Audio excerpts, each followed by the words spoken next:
Chapter 11. The Devil and Hell. Another topic we didn't cover previously is the idea of the devil and the eternal place of damnation known as hell. If there is a loving presence known as God and a joyful place called heaven, then in the spirit of keeping balance in the universe, there must be a fearful entity and sad place that's the opposite of this, right? This may seem the case if you've heard or read enough near-death or out-of-body experience stories. Inevitably, you'll come across ones of people who've claimed they've encountered demonic creatures and dark, unpleasant places when they left Earth. Let's look at a few of these accounts and see if we can explain the reason for these negative experiences. In his book Destiny of Souls, Dr. Newton spoke with a soul during hypnotherapy who claimed to have encountered the devil. Dr. Newton hypnotized his patient and talked to his soul about a previous life where it partnered with a fiery Bible preacher. Newton skipped ahead to the point where that minister died and his soul left Earth. The soul immediately exclaimed, "Oh God, no!" Dr. Newton questioned what was going on, and his client shouted that he was standing in front of the devil because he had gone to hell. Dr. Newton knew from his thousands of interviews with souls that such a place didn't exist, and told the soul to relax because he wasn't in hell. The soul retorted, "Then why do I see the devil right in front of me?" He went on to describe his vision of a demonic, reddish-green face with horns, wild eyes, fangs, and facial skin that looked charred. He squirmed in his seat for a few moments, and then with a great sigh of relief, he sank back into his chair and said, "It's Scanlon." His spirit guide, Scanlon, greeted him wearing a demonic mask after that life because the preacher had made a regular practice of scaring the good people who attended his church with threats of the devil and hell if they didn't pay attention to his preaching. The soul admitted that the preacher was fed by a love of wielding power over those people. In this story, we see how the appearance of the devil was staged by this soul's spirit guide as a shocking karmic lesson to teach empathy and compassion. Such encounters with frightening demonic beings might be caused by a soul spirit guide. They may also occur when a soul disconnects from its human, because the soul hangs on to the remnants of humanness and uses their human's beliefs and expectations to create such an experience. Just as Don Piper's expectations of heavenly pearly gates influenced what his soul saw during his near-death experience, other souls can fabricate visions of demons if that is what their human expects after death. Physician and author Todd Michael wrote about his emergency room experiences after he discovered he could telepathically connect with the souls of patients who died under his watch. In his book, The Evolution Angel, he recounts a conversation he heard between the soul of his recently dead patient and an angel who came to guide that soul back to heaven. The patient who died was a 22-year-old who was thrown into jail on rape charges and hung himself in his jail cell with braided bed sheets. He was brought to Michael's emergency ward to be officially pronounced dead. This is when Michael telepathically heard the conversation between the dead man's soul and an angel. With remnants of humanness intact, the soul said to the angel, "I'm dead, aren't I? That's what this is all about, isn't it? Leave me alone. I'm going to hell, goddamn you. Leave me the hell alone." The angel replied to the man that there is no hell, but that he could thrash around confused and angry for as long as he desired if he wanted to be in a hell. The soul defiantly professed, "I want to go to hell." The angel told him he was speaking nonsense. Right then the soul saw demonic creatures approaching him and said, "I am in hell. Here they come." Then he screamed, "They're going to take me away."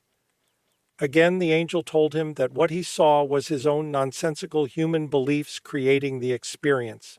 The angel asked the man to look the other way, and he noticed there was a being of light in a bright area. At that point, the soul started weeping and became apologetic about the rape, saying his human was drunk at the time. The angel said, "I know. Come over this way." Then the angel led him away from the terrible visions he had created.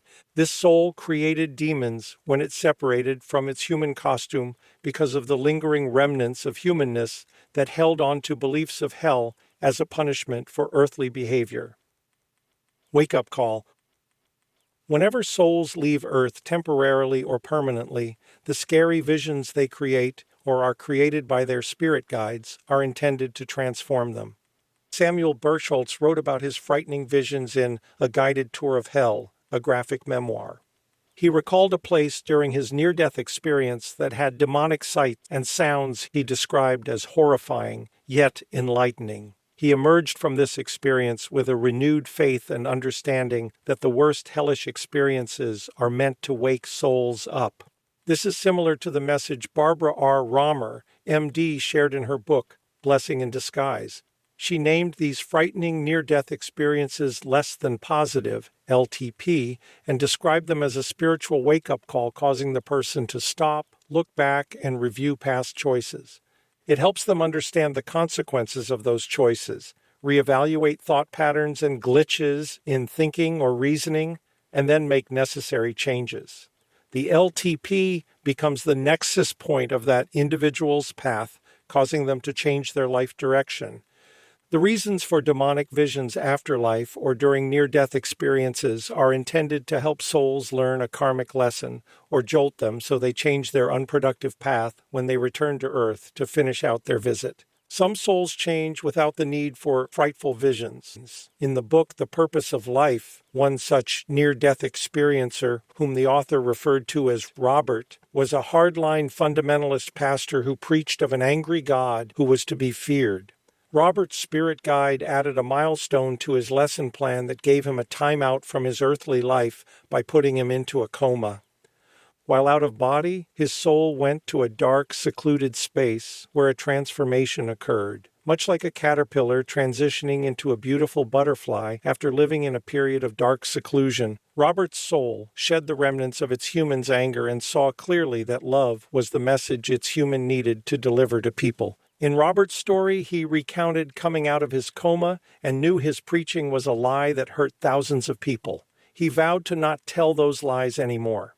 Robert began preaching about a loving and forgiving God. Surprisingly, this new message caused his congregation to dwindle, and eventually his career ended. His family even turned away from him, except for his loving wife, who stood by his side.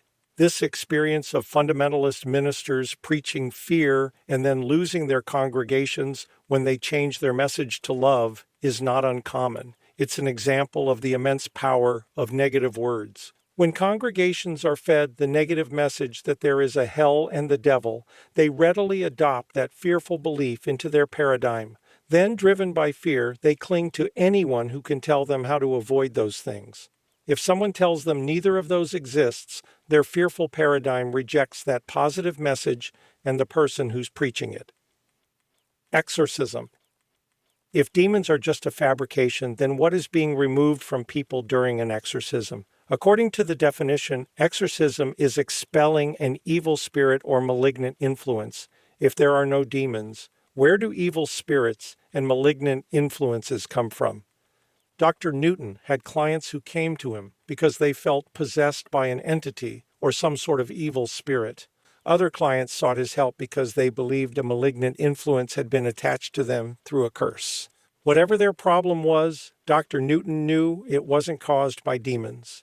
During decades of speaking to almost 7,000 souls, never once did any of them see or speak of the devil or demonic spirits. In his research, Dr. Newton learned these possessed or cursed clients usually had one of 6 other conditions. Their fear was imagined and groundless. A friendly spirit, often a dead relative, was trying to reach them but wasn't adept at communicating with the living. A disturbed spirit tried to contact them because of unresolved issues from their previous life together. They were emotionally or physically abused as a child and demonized an adult abuser as having evil power over them. They had multiple personality disorders. They were mentally disturbed individuals, and disruptions in the electromagnetic fields around Earth upset their brain activity. Mischievous souls. Souls interviewed by Dr. Newton did mention seeing mischievous souls hanging around Earth rather than returning to heaven. These wandering spirits were described as naughty children or pranksters rather than demons. Their interactions with humans weren't meant to be premeditated evil, but harmless fun. Our family experienced these pranksters firsthand. The house we lived in when I was an adolescent was built on property that used to be a cemetery. The cemetery was relocated, but I don't think the souls liked that their buried human costumes were relocated to make space for new houses.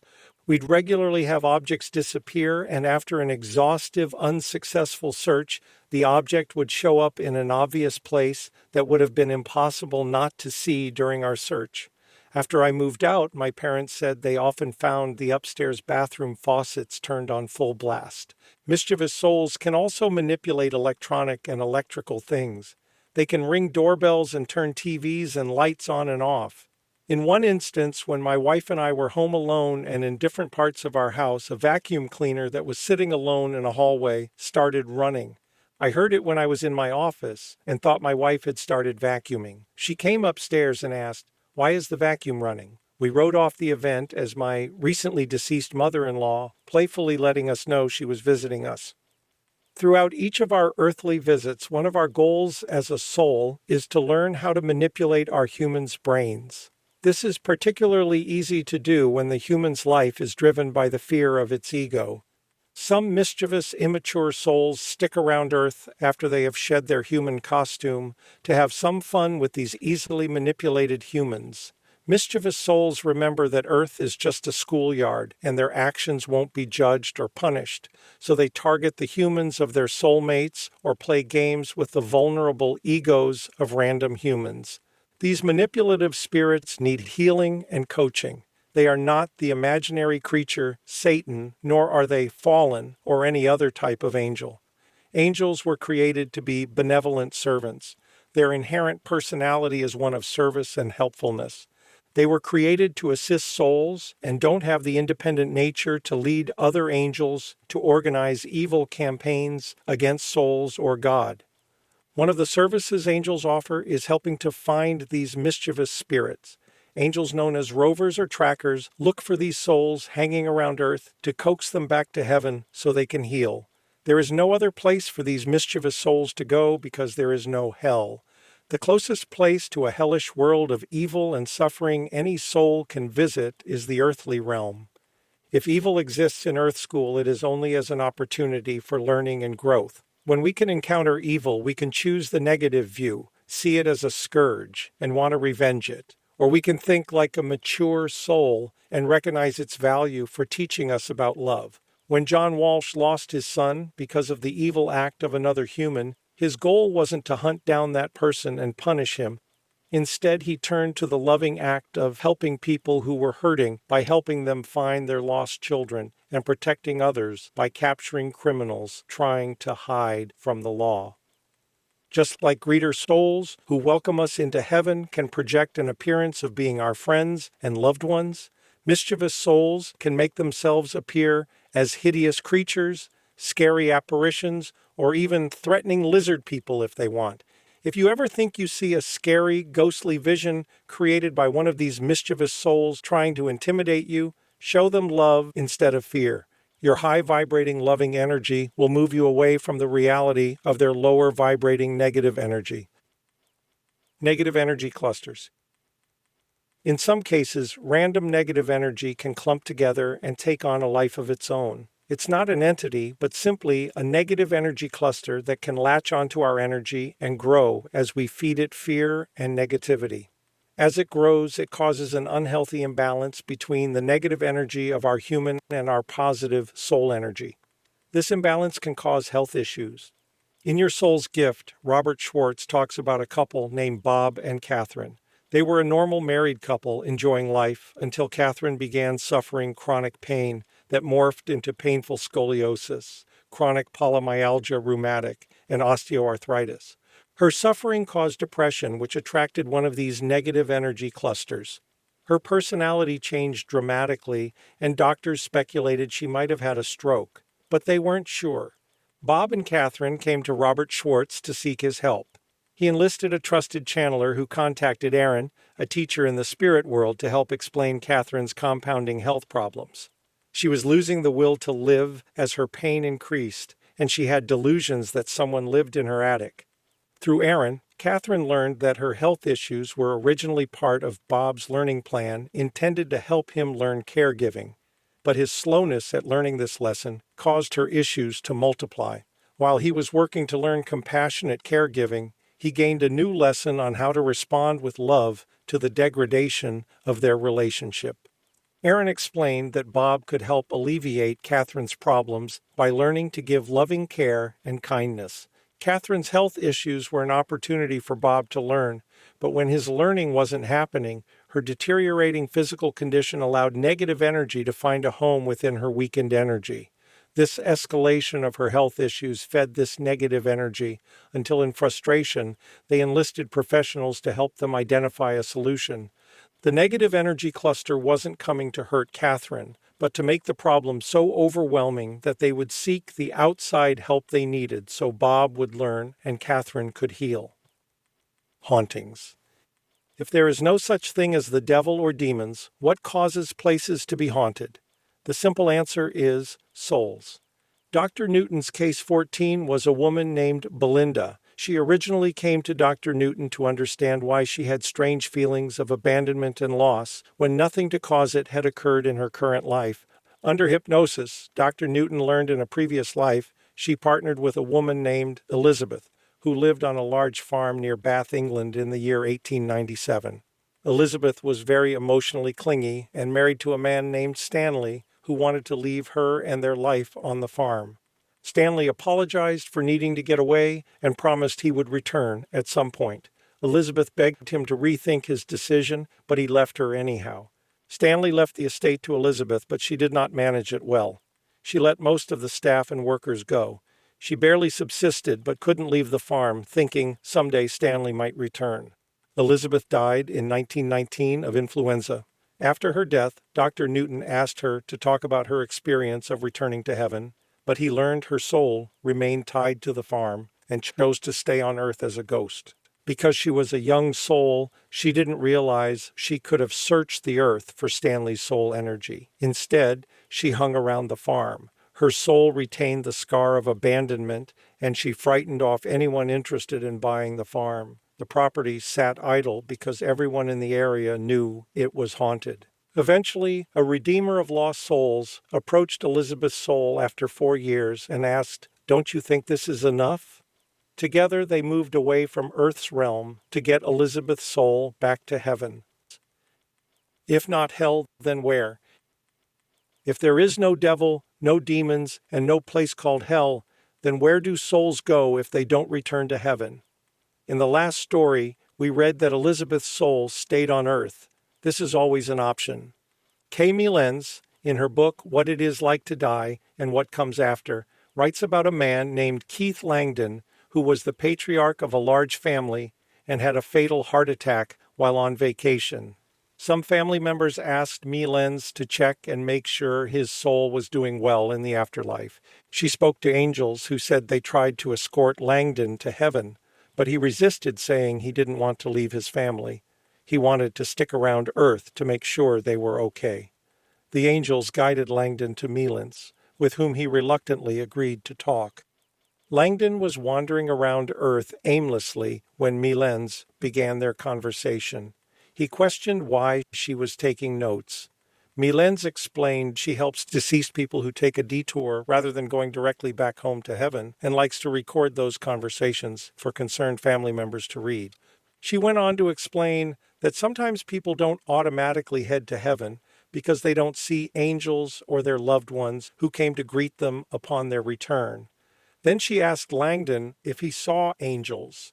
He said he saw 2 smiling and considered going with them, but resisted because he vowed to remain close to his family to give them strength after he died. But when he tried to hug them, they didn't seem to notice. He asked Lenz if she could tell his family he is still with them. She agreed to do that if he would go with the angels, reassuring Langdon he would be able to return to check on his family whenever he wanted. Kay Lenz tells the story of another resistant soul, Willis Armstrong, whom she knew had died recently. She asked her angelic partners to check on him. The angels said he still hadn't entered heaven and brought his soul to talk to her. Armstrong questioned why he should talk to Lenz. She explained that she was checking on him and asked if he was ready to go to heaven. He said he didn't think they'd let him in because he hurt a lot of people, especially his family. He admitted he had trouble getting along with people. Milans reassured him that his behaviors were not going to keep him from getting into heaven. He said, "I thought you had to have a good record to get in." She replied that his thinking was a common misconception. Milans explained that heaven is our home and earth is just a place we visit. She said she's never known anyone who couldn't return to their heavenly home. She said his resistance was the only thing holding him back, and that his friends and family planned a welcome home party for him. She instructed Armstrong to go with the angels standing there, and they would lead him home. Some resistant souls could also come from addicted humans. Their remnants of humanness still crave the addiction, and instead of heading home, they latch on to addicts still living on Earth in hopes of sharing their high. Dr. Newton called these souls heavies because they roam Earth, clinging to other souls to feel good. They don't remember the immense highs that await them back in heaven. Limbo. Some souls leave Earth but don't head back to heaven because they are confused and lost. Their confusion hijacks their thoughts and makes them blind to the angel escorts. These souls disconnect from their human costume and leave the earthly realm, but find themselves in an in-between place that is neither earth nor heaven. Catholic theology named this place limbo from the Latin word limbus, meaning edge or boundary. It is explained as an empty place outside the boundaries of heaven. In non-religious circles, limbo means a place of waiting. Some souls in limbo are there because they retain remnants of humanness. If they partnered with a human who was an atheist or materialist with beliefs that there is nothing after this life, these remnant beliefs put their souls in a holding pattern. People can leave limbo by ignoring the beliefs that are keeping them there. When they accept the idea of heaven as a place they can go, their vibration level increases to the point where they can see the angels waiting to escort them home. Milans helps those in limbo to open their minds to heaven so they can see the angel escorts. One such soul was from a man named Darren, married to a woman named Catherine. He was a materialist with no spiritual beliefs. One evening he was having dinner at a restaurant and started feeling bad. He was rushed to a hospital, but his kidneys and liver failed and he died. Angels brought Darren's soul to Kay Milans after friends asked her to check on him.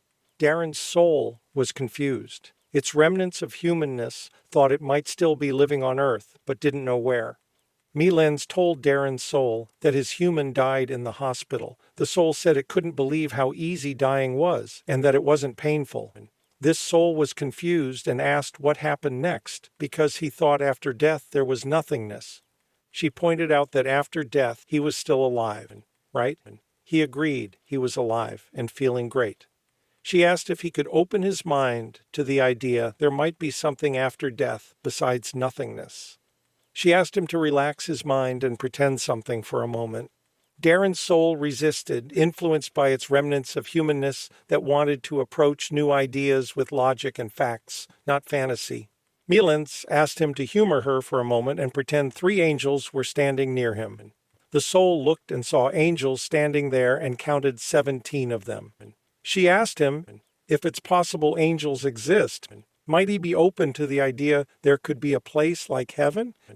He said he couldn't say for sure, but that the angels were offering to lead him to that place, and he was open to going with them to see.